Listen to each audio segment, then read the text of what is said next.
Hey guys, good morning. I haven't seen you guys in a long time. You haven't seen me in a long time. Probably that's a good thing for most of you. You don't want to see your teacher, but hey, here I am sitting in my kid's toy room on this, I think it's Thursday, right? This staying at home, I've lost track of days unless I haven't shaved. So I got to shave also. Hope you guys are doing great out there. I missed you guys. Hopefully, we get back into the classroom soon. But until then, we're used to doing notes online because we did this in class. Today, I'm just going to give you some notes. You don't have to write these down. If you want to write them down, you can, but you could just use this as a resource to help you on later assignments. And after tomorrow, it's spring break. So I won't have to talk to you guys next week, and you guys will like that. For today's topic, this is what you guys started on yesterday on Edpuzzle. In the last 2 days on Edpuzzle, you've been talking about food chains and food webs. So before we get more into the food chain and food webs, I just want you to learn some terms. And some of this stuff might be a review for you guys. For some of you, it might not. So today's topic is energy, producers, and consumers. And let me get my arrow here and change this to where it highlights. No, maybe not. Hold on 1 second. Hold with me. There we go. All right. So today's topic, energy producers and consumers. So the first thing we're going to talk about are producers. I don't want to make these notes too long because I don't want to bore you. So producers, when we'll talk about them, did you know the number one source for all energy is our sun? So sunlight is so important. It's our number one source for all our energy. So there's certain organisms on Earth that get their energy from the sun, and we're going to talk about those. But there's also some organisms that get their energy from chemicals also, because not all organisms can get sunlight. Say they're in a deep ocean, deep underground, they don't get sunlight ever. So these organisms use chemicals. And what we call these are called producers, organisms that get their energy from the sun. Another name for producers are called autotrophs. And pretty much they're organisms that capture energy from sunlight or chemicals in some situations and use it to produce their own food. So like plants produce their own food. They don't have to eat anything. They capture that sunlight and through a process called photosynthesis. And we'll talk about that in a couple weeks here. Depending if we're at home still or in school, we'll talk about photosynthesis. So plants don't have to eat anything. They capture that sunlight.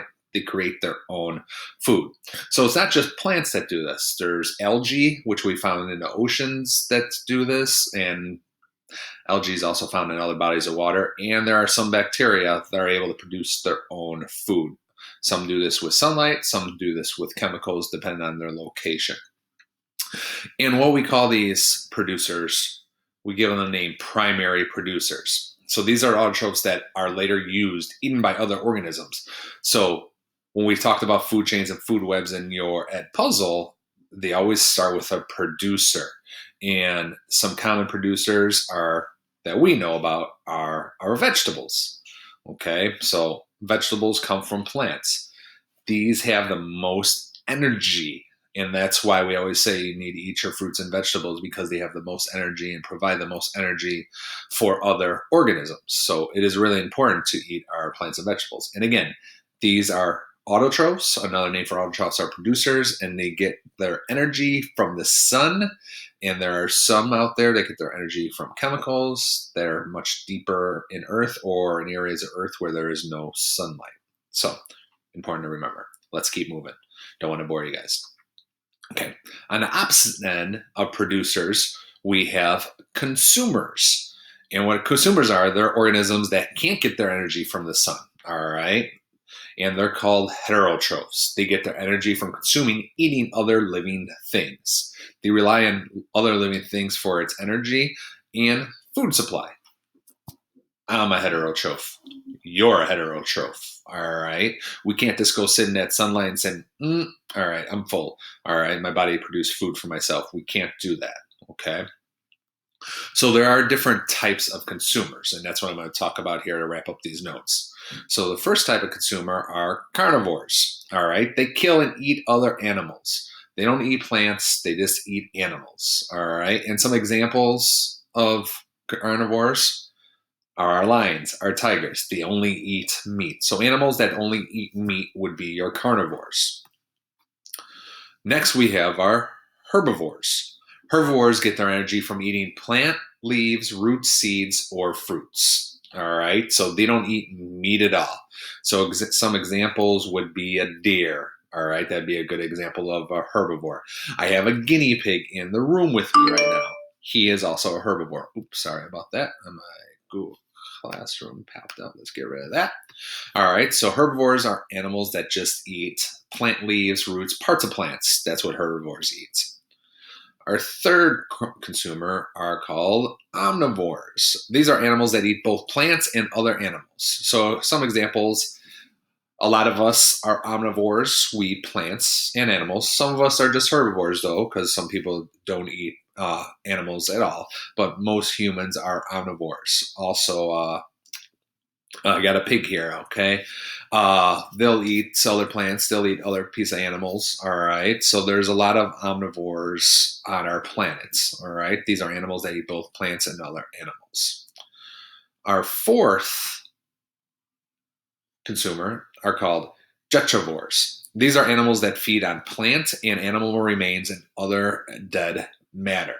So the best example of a detrivore would be an earthworm. All right. Remember, earthworms, they feed on the remains of dead plants and animals that are ground up in the soil. And that's what our worms eat. And if we were in a classroom, I would have some worms for us to look at and kind of see with them in the dirt what's happening with those worms. So worms are called detrivores, animals that feed on plant and animal remains with other dead matter. Our fifth, we're almost to the end. I know you're ready to be done with this, are our decomposers. These are organisms that break down and obtain energy from dead organic matter.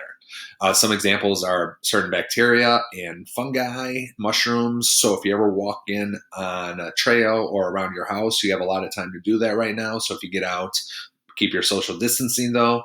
If you see any fungus growing out there, mushrooms growing on dead trees, that's what they're doing. They're decomposing the trees, all right? They're eating that dead organic matter, which is pretty cool. Might have an assignment here for you guys to do over break if you want to start taking some pictures of stuff you see outside and uploading them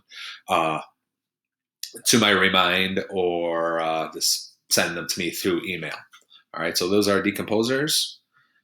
And our last one are our scavengers. These are animals that consume the carcasses of other animals. So these are the guys that wait for animals to be dead, and the carcasses, the bodies just laying out there after lions and other animals take care of it, and they eat it. All right, so a good example of a scavenger would be a vulture. All right, our hyenas, which you guys see in our shows like The Lion King, they're also. Oh, here's my little guy, Nick. You want to get in the video? Say hi. Hi. Say hi, everybody. Hi, everybody.